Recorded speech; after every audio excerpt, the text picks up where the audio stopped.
Dans cette vidéo, je vais te montrer pourquoi je ne veux pas de la Tesla Model 3 en version long range, en tout cas pas pour l'instant, et pourquoi j'ai choisi la modèle SR+.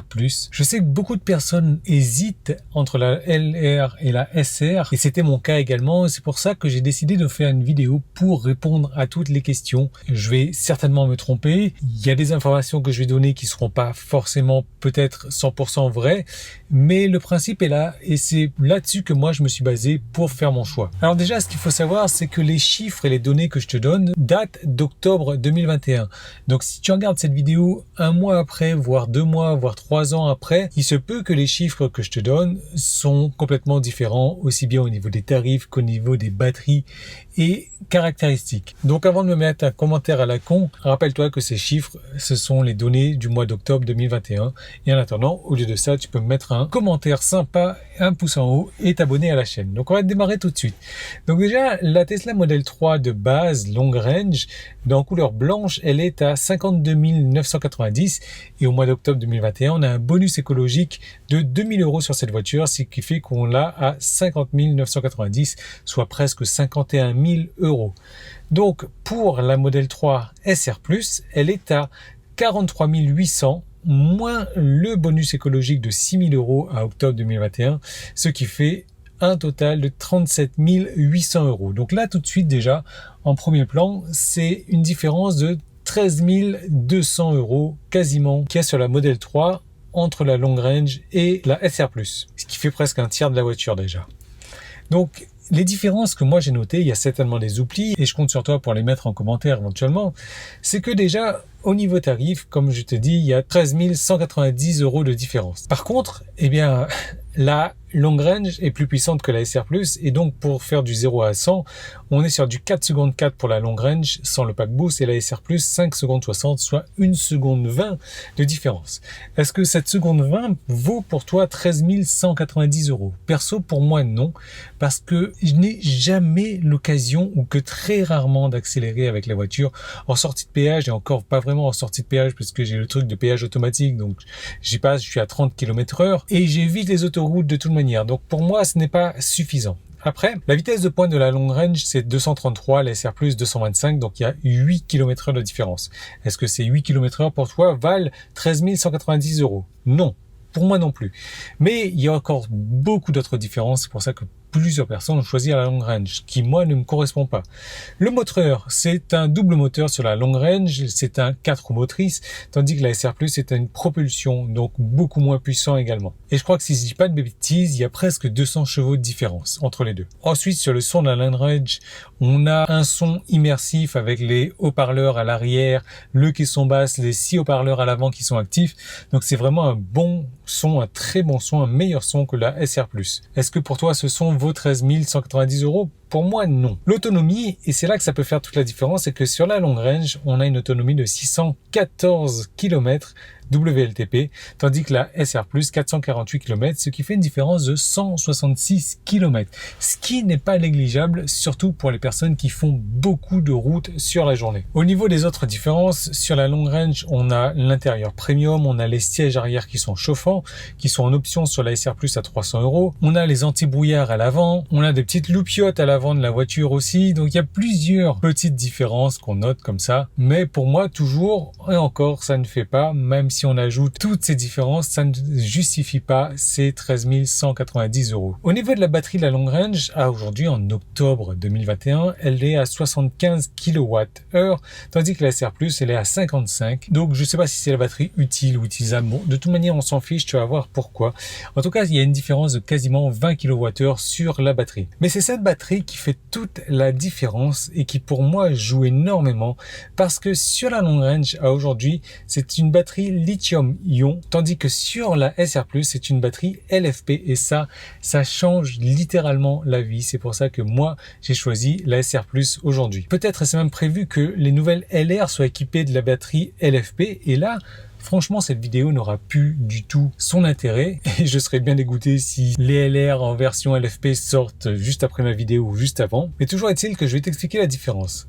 Si tu veux, le problème de la long range avec la batterie lithium-ion, c'est que pour un usage quotidien et non pas un long road trip, et il y a très peu de personnes qui font des road trips tous les jours non plus, 24 heures sur 24 ou 7 jours sur 7. Donc le problème de la LR pour ça, c'est que on ne peut pas laisser la voiture chargée au-dessus de 80% sans l'utiliser.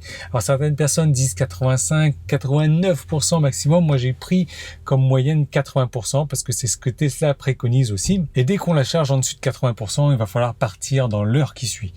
On ne peut pas laisser la voiture non plus décharger au-dessous de 20%. Dès qu'on a atteint les 20%, il faut se brancher pour recharger au minimum à 20%, un petit peu plus même. Donc finalement, pour un usage quotidien, la plage d'utilisation de la long range, va être ces 80% où on ne peut pas vraiment les dépasser, non plus les 20%. Donc c'est un usage de 60% de la batterie. Ce qui revient à dire que l'usage quotidien de la long range, c'est 60% de sa batterie 75 kWh.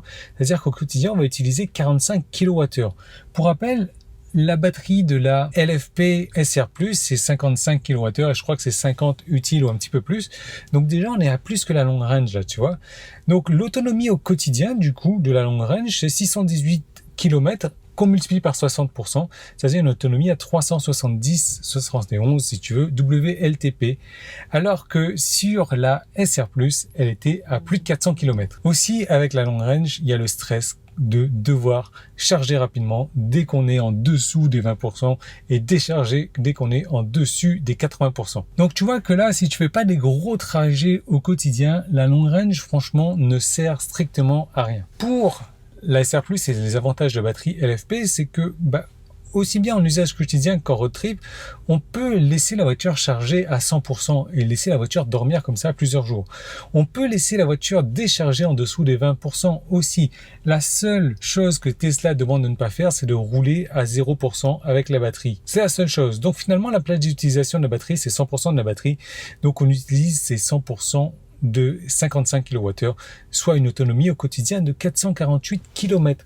Et on n'a pas tout ce stress de se dire mince, il faut que je recharge ma batterie, mince, il faut que je décharge ma batterie. Donc pour moi, ça c'est un gros plus parce que vivre au quotidien dans le stress à cause d'une batterie, ça n'en vaut vraiment pas le coup. Donc je t'ai donné un petit exemple de trajet là de 1000 km. À gauche, tu vois le trajet prévu pour une long range. Et à droite, le trajet prévu pour une SR+. Donc à gauche, on fait un trajet de 1000 km, je sais plus, je crois que c'est de Lille à Marseille. Donc ce trajet total, charge incluse, 9h50, donc on va dire 10 heures. 8h54 de trajet et 56 minutes de charge, donc 4 charges. Une première charge de 9 minutes, puis 22 minutes, puis 8 minutes, puis 16 minutes, donc un total de 56 minutes. Ce trajet aura coûté 46 €. Ensuite, la même chose en SR+, cette fois-ci, ce trajet n'est augmenté que de 1 heure et 2 minutes. Donc, il y a toujours 8h57 de route au lieu de 8h54, 4 recharges aussi, mais cette fois 1h55. Donc, la première recharge 24 minutes au lieu de 9 minutes, la deuxième 45 au lieu de 22, la troisième 18 au lieu de 8 et la quatrième 29 au lieu de 16.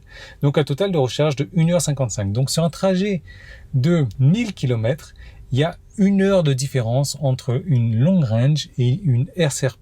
Donc c'est-à-dire à peine 10% de différence sur un trajet de 1000 km en termes de temps, mais pas forcément pour 10% de tarif en plus. On est d'accord. Donc le coût sur une SR+, ça serait 47 € au lieu de 46 €. Donc tu vois, pour moi, ça c'est déjà très parlant parce que rares sont les personnes de toute manière qui font un trajet Lille-Marseille. Et moi, personnellement, ça me dérangerait pas de le faire en 1 heure de plus, de m'arrêter un peu plus. Parce que de toute manière, il y a la fatigue, même si on a l'autopilote, il y a quand même cette fatigue où il faut se dégourdir les jambes. Mais un premier arrêt à 9 minutes après 2 heures de route, pour moi, ça serait pas suffisant. Surtout que ma pause pipi, en règle générale, je me branche, je vais faire pipi, je reviens, ça fait déjà plus que 9 minutes. Donc pour moi, vraiment, la SR+, correspond largement à mes besoins et mes attentes. Ensuite, tu vas me dire, bon, trajet de 1000 km, pas tout le monde n'en fait, je suis d'accord. C'est pour ça que j'ai prévu un trajet de la moitié à peu près, 460. Donc là, j'ai trouvé un trajet de Lyon à Paris. Et toujours encore à gauche, on a le trajet donc en long range et à droite de l'écran, on a le trajet en SR+. Donc Lyon-Paris, 4h10 en long range, 3h56 de route et 14 minutes de charge. Tandis qu'en SR+, on a 4h34, soit 24 minutes de plus, 3h56 de route toujours et 38 minutes de charge. Donc une charge de 24 minutes supplémentaires. Au lieu de s'arrêter 14 minutes en long range, en SR+, on va s'arrêter 38 minutes, 24 minutes de plus et on va recharger pour 12 € au lieu de 8 € en long range. Donc, sur un trajet de 460 km, 4h10 en long range, 4h34 en SR+, soit 24 minutes de plus. Est-ce que ces 24 minutes de plus pour toi valent 13 190 €, tout en sachant que tu auras un meilleur son, tu auras un double moteur, tu auras plus de puissance, tu auras les anti-brouillards, tu auras plein d'autres choses. Est-ce que pour toi ça justifie? Pour moi, non, pas du tout.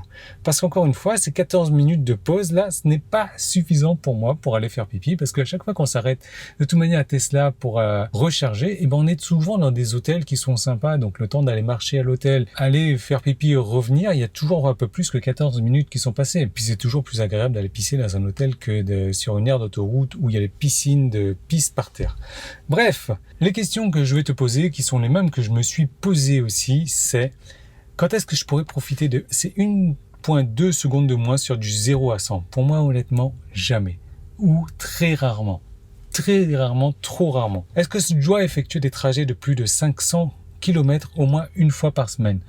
Oui, je l'ai fait souvent pour mon road trip au début, maintenant beaucoup moins. Je dois faire un trajet de plus de 500 km une fois toutes les 2 à 3 semaines et en SR+, c'est largement faisable. Est-ce que j'ai envie de me stresser pour la recharge de ma voiture? Est-ce que j'ai envie de me stresser parce qu'il faut que je parte tout de suite dès qu'elle est chargée à plus de 80% ou il faut que je recharge dès qu'elle est chargée à moins de 20%?